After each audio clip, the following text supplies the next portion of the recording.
கடைசியில நம்ம தீபிகா மேடமும் அதே மாதிரி இந்த மல்லி 2 பேருமா சேர்ந்துக்கிட்டு தான் இந்த ஒரு கொலைக்கான காரணம் யாரு, இந்த கொலையை யார் பண்ணது அப்படிங்கிறத எல்லாத்தையுமே கண்டுபிடிக்கிறாங்க அப்படின்னு நினைக்கும்போது உண்மையிலேயே எல்லாருக்குமே ரொம்ப ஹாப்பியாக இருக்கும் அப்படிங்கிறதுல எந்த ஒரு சந்தேகமும் கிடையாது. அதுவும் இல்லாமல் இத்தனை நாள் தீபிகா மேடம் எதுக்காக நம்ம போனாலே எரிஞ்செறிஞ்சு விழுறாங்க அப்படிங்கிற ஒரு விஷயம் தெரியாமல் இருந்துகிட்டு இருந்தாங்க. ஆனால் இப்போது அதுக்கான எல்லா உண்மையுமே தெரிஞ்சு போச்சு. இதுக்கப்புறம் கண்டிப்பாக அந்த ஒரு விஷயத்தில் நம்ம மல்லி காம்ப்ரமைஸ் பண்ண போகிறதே கிடையாது. அதே மாதிரி தீபிகா மேடத்துக்கிட்ட எல்லாத்தையுமே சொல்லி தான் மேலே எந்த ஒரு தப்புமே கிடையாது அப்படிங்கிற ஒரு விஷயத்தை நிரூபிக்க போகிறாங்க. அதில் எந்த ஒரு சந்தேகமும் இல்லை. அதாவது இங்கே நம்ம மல்லி ஜெனியூன், அதாவது அவங்க எந்த ஒரு தப்புமே பண்ணல. அவங்க தம்பியோட விஷயத்துலையாக இருந்தாலும் சரி, இல்லை இந்த கொலையிலையாக இருந்தாலும் சரி, எனக்கும் இதுக்கும் எந்த ஒரு சம்மந்தமும் கிடையாது அப்படிங்கிற மாதிரி சொல்லி எல்லாத்தையுமே இப்போது நம்ம தீபிகா மேடத்துக்கு புரிய வைக்க போகிறாங்க. அதே மாதிரி நம்ம மல்லி சொல்கிறது எல்லாத்தையுமே அந்த தீபிகா மேடம் கேட்டுருவாங்களா அப்படின்னு கேட்டிங்கன்னா கண்டிப்பாக கேட்க மாட்டாங்க. ஆனால் உண்மை என்னவோ அதை ஆதாரத்தோடு சொன்னாங்க அப்படின்னா கண்டிப்பாக நம்புவாங்க. அதெல்லாம் சந்தேகம் கிடையாது.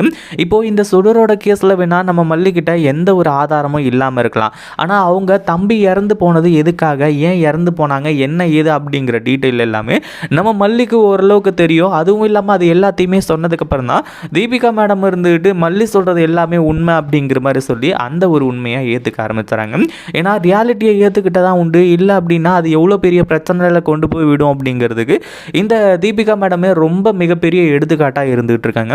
ஏன்னா மல்லி தன்னோட தம்பியை கொலை பண்ணிட்டா, தன்னோட தம்பி இறந்ததுக்கு காரணம் மல்லி தான் அப்படிங்கிற மாதிரி சொல்லி தீபிகா மேடம் பயங்கரமான கோவத்தில் இருந்ததுனால தான் இந்த சுடரோட கொலை கேஸ்லையும் மல்லி தான் இந்த கொலையை பண்ணியிருப்பான் அப்படிங்கிற மாதிரி சொல்லி இந்த தீபிகா மேடம் நம்பினாங்க. ஆனால் இப்போ மல்லி எந்த உண்மை எல்லாத்தையுமே எப்போ தீபன் சார் சொன்னாரோ அப்போவே, அதாவது இந்த கேஸ் ஆனால் கூட பரவாயில்ல இப்போ நடந்துகிட்டு இருக்கு, ஆனால் முன்னாடியே இறந்து போனது அவங்க தம்பி, அவங்களுக்கு எவ்வளோ வருத்தமாக இருக்கும் அப்படிங்கிறது எனக்கு நல்லாவே தெரியும். ஏன்னா அவங்க தம்பியை அவங்க அக்காவுக்கு மட்டும் கிடையாது, எல்லாருக்குமே ரொம்ப பிடிக்கும். அதாவது ஒரு மனுஷனாக எனக்கும் அவரை ரொம்ப பிடிக்கும், அதுக்காக அவரை லவ் பண்ணனா அப்படின்னு கேட்டிங்கன்னா கண்டிப்பாக கிடையாது அப்படிங்கிற மாதிரி சொல்லி நான் இந்த ஒரு விஷயத்தில் எனக்கும் இந்த விஷயத்துக்கும் எந்த ஒரு சம்மந்தமும் இல்லை. அதுவும் இல்லாமல் அவங்க தம்பி இறந்ததுக்கான காரணம் நான் இல்லை அப்படின்றத தீபிகா மேடத்துக்கிட்ட புரிய வச்சே ஆகணும், நீங்கள் உடனடியாக கூட்டிகிட்டு போங்க அப்படின்ற மாதிரி சொல்லி மல்லி தீபன் சாரை கூட்டிகிட்டு போக சொன்னாங்க. அங்கே போனதுக்கப்புறம் தான் நம்ம தீபன் சார் இந்த மாதிரி மல்லி சொல்கிறத கொஞ்சம் கேளுங்க அப்படிங்கிற மாதிரி சொல்லி தீபிகா கிட்ட சொல்லி கடைசியில் கேட்க வைக்கிறாங்க.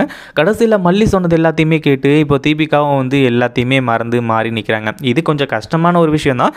பட் இருந்தாலும் அப்படி நடந்தால் தான் அடுத்தடுத்து தீபிகா மேடத்தோட அந்த கெரியர், அதாவது அவங்க இவ்வளோ நாள் போலீஸ் வேலையில், அதாவது அவங்க போலீஸ் ஸ்டேஷனில் போலீஸ் இருந்தப்போ என்னென்ன பண்ணி எவ்வளோ மெடல் வாங்கியிருக்காங்க, எவ்வளோ பெரிய கொலையெல்லாம் கண்டுபிடிச்சிருக்காங்க, இன்னும் நிறைய விஷயங்களை சாதிச்சு இருக்காங்க.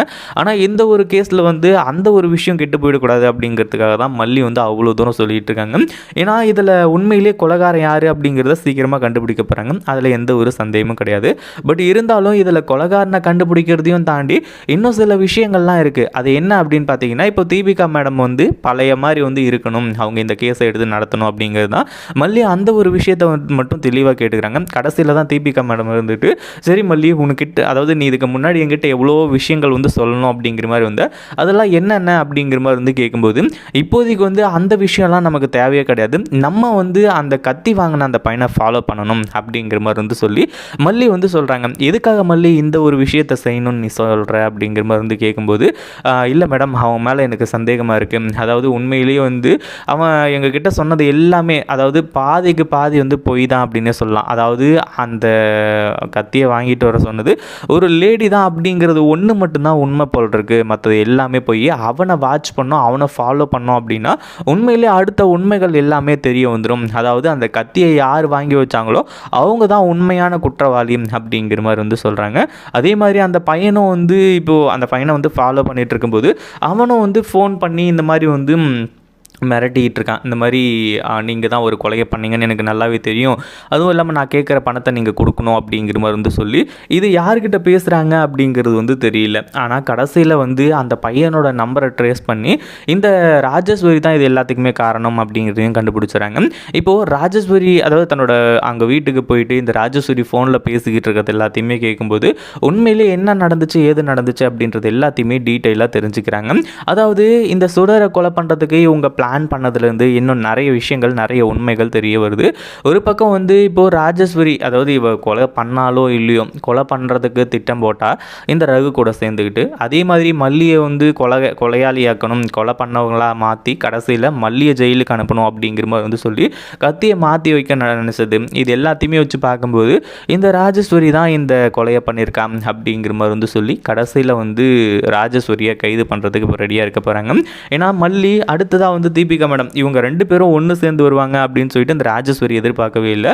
ஏன்னா மல்லியையும் வந்து இந்த ராஜேஸ்வரி ஏமாற்றிக்கிட்டு இருந்தா. அதாவது மல்லி வந்து இந்த ராஜேஸ்வரியை கொஞ்சம் கூட வந்து இந்த கொலையில் சம்மந்தப்பட்டிருப்பாங்களா அப்படிங்கிற மாதிரி யோசிச்சு பார்த்தது கிடையாது. ஆனால் இந்த தீபிகா மேடம் வந்துட்டு கிட்ட வரைக்கும் போயிட்டு கடைசியில் அவங்க 2 பேருக்கும் எந்த ஒரு சம்மந்தமும் இல்லை அப்படிங்கிற மாதிரி வந்து சொல்லி அதை வந்து கைவிட்டாங்க. ஆனால் இப்போது அந்த ஒரு விஷயம் வந்து உண்மையிலேயே தீபிகா மேடத்துக்கு மிகப்பெரிய அதிர்ச்சியாக இருக்குது. அதே மாதிரி இந்த ராஜேஸ்வரி வந்துட்டு இதை பற்றி யாருக்கிட்டே நான் சொன்னேன் அப்படின்னா கண்டிப்பாக நான் என்ன பண்ணுவேன்னு எனக்கே தெரியாது. அதாவது முதல்ல வந்து அந்த பையன்கிட்ட வந்து இந்த மாதிரி நீ கேட்குற பணத்தை கொடுக்குறண்டா அப்படின்ற மாதிரி சொல்லிட்டாங்க. ஆனால் அடுத்த விஷயமா வந்து இந்த ரகுக்கு ஃபோன் பண்ணி, அந்த சுடர் தான் எனக்கு ஃபோன் பண்ணி இந்த மாதிரி காசு கேட்டு மிரட்டினா அப்படின்னு பார்த்தா இந்த சுட்டி பையனை வந்து என்னை வந்து மிரட்டிகிட்டு இருக்கான். இதுக்கு மேலே அவனை சும்மா விடக்கூடாது, இப்படியே எல்லாருக்கும் அளந்து கொடுத்துட்டு இருக்க முடியாது, அவனோட கதையை முடிக்கணும் அப்படின்னு சொல்லிட்டு அந்த பையனோட கதையை முடிக்கிறதுக்கு இந்த ராஜேஸ்வரி, அந்த ரகு இவங்க எல்லாருமே பிளான் பண்ணுறாங்க. இந்த விஷயம் மல்லிக்கும் நம்ம இவங்களுக்கும் வந்து தெரிஞ்சிருச்சு, போலீஸ்க்கும். இதை பற்றி நீங்கள் என்ன நினைக்கிறீங்க? அந்த வீடியோ பிடிச்சிருந்தா லைக் பண்ணுங்கள், ஷேர் பண்ணுங்கள். இப்போ தான் நம்ம சேனலுக்கு ஃபர்ஸ்ட் டைம் வரீங்க அப்படின்னா கீழே இருக்க சப்ஸ்கிரைப் பட்டனை ப்ரெஸ் பண்ணிக்கோங்க.